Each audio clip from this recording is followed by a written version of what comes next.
Good evening, YouTube, the world, all you wonderful people. I want to read you a story about a trickster today. This is a story about the Norse god Loki. It says, "They say that you can hear Loki beating his children in the crackling of a fine fire on the hearth.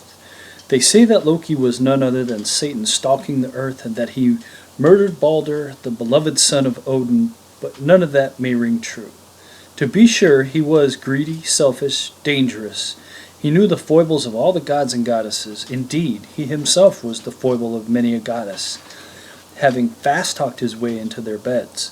He was a handsome devil, a thief, there's no denying that, and he could be good company.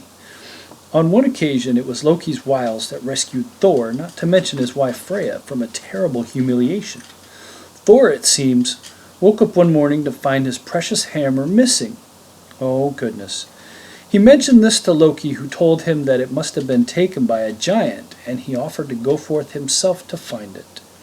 In due course, he returned to Asgard, the home of the Aesir, with news that a giant named Thrym had stolen the hammer, buried it deep in the earth, and would return it only if Freya would be given to him as a wife. This threw the entire assemblage of the Aesir, including Thor, into consternation, and not knowing what to do, they suggested to Freya that it might after all be best if she would... Well, Freya flew into an indignant fury so great that her neck swelled up and burst her golden necklace. And that gave Loki an idea. He snatched up the necklace and told Thor to dress up in Freya's bridal clothes. Then he put her necklace around his neck, and the two of them went to pay a visit on Thrym. Thrym was filled with desire when he saw his quote-unquote bride, and set out a great feast which Thor, in disguise, wolfed down in a most unladylike fashion. Thrym was amazed, but Loki explained that his bride had fasted for 8 days in anticipation of pleasuring the giant. Then Thrym lifted her veil to kiss her, and was startled at her ruddy skin and the fire in her eyes. Loki quickly explained that she had been unable to sleep those same 8 nights, so feverish had she been for Thrym's lusty attentions. So Thrym sent for the hammer, which, as was custom, he placed on his bride's lap by way of consecrating their union. His bride erupted with a great laugh, picked up the hammer, and struck Thrym dead, along with his entire company. And so Thor got his hammer back. Okay, so let's talk about this a little bit. Let's talk about some similarities between other myths that we know. We'll work backwards. First of all, I noticed something. How about, these stories are like thousands of years old, right?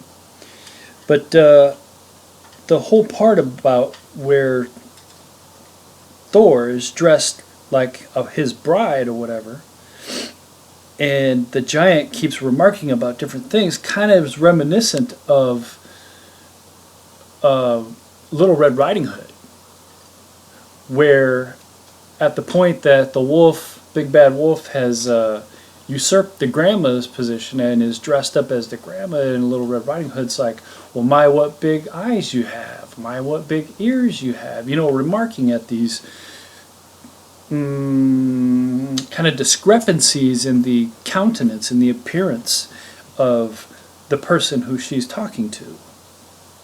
See a similarity there. And I believe that's a Grimm's fairy tale, but I'll have to check on that. And it's also, there's a similarity between the story in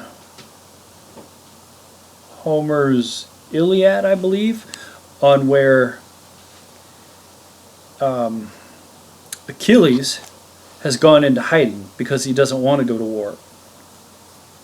So he's living on some island. Maybe it's Lesbos, maybe it's not, I don't remember.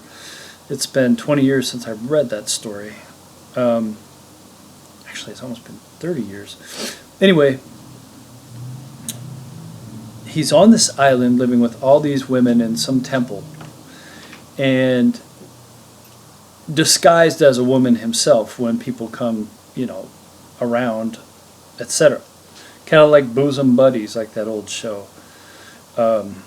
Or if you're younger, maybe you've seen Rob Schneider in The Hot Chick, where he's pretending to be a girl, but he doesn't look anything like a girl, but somehow everybody's passing off. That's what happens in this particular section of the Iliad. Odysseus is a general who worked with Achilles before in many wars, and so he's looking for him for this final war, this war with Troy. And Achilles doesn't want to have nothing to do with it. He's done with war, and he knows people want him, so he's off in hiding. Because he's a great warrior, but he doesn't want to be in anybody else's war anymore. So, how can Odysseus get Achilles to join the war effort?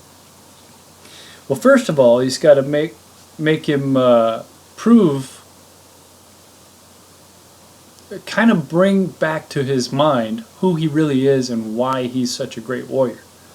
So what he does is he goes to this temple where these women are, and he brings treasures, and he offers them each whatever they want. Pearls, diamonds, gold, emeralds, gems, and this kind of stuff. And in this big treasure box, he also has swords and knives and such. And what ends up happening is Achilles, dressed as a woman, is immediately drawn to the sword. At which point, as the story goes, Odysseus identifies him as Achilles and then convinces him to come join the army with him.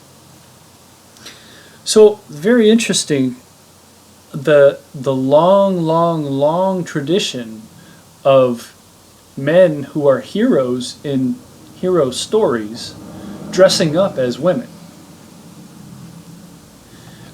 And if I want to bring the connection through to modern day, one thing that's really interesting is Big Momma's house. Like where Martin Lawrence is an undercover federal agent, and then he goes and dresses up as a big old black woman. That's the story. That's the same concept that's been going on forever. So as far as the word I'm looking for is motif. As far as a motif in a hero myth kind of thing, hero's journey, if you guys know your Joseph Campbell, look at Martin Lawrence, his character in Big Momma's house, as an extension of Achilles and Thor in these ancient legends.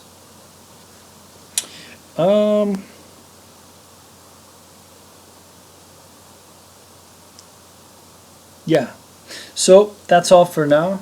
Until next time, remember, the world gets better the more you read stories.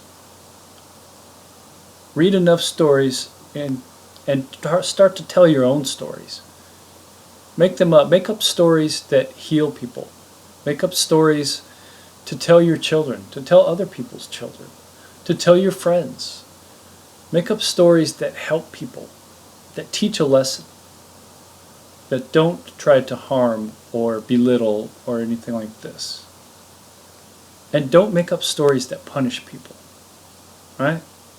The best stories are ones where people suffer, learn something from it, and then are able to triumph over that.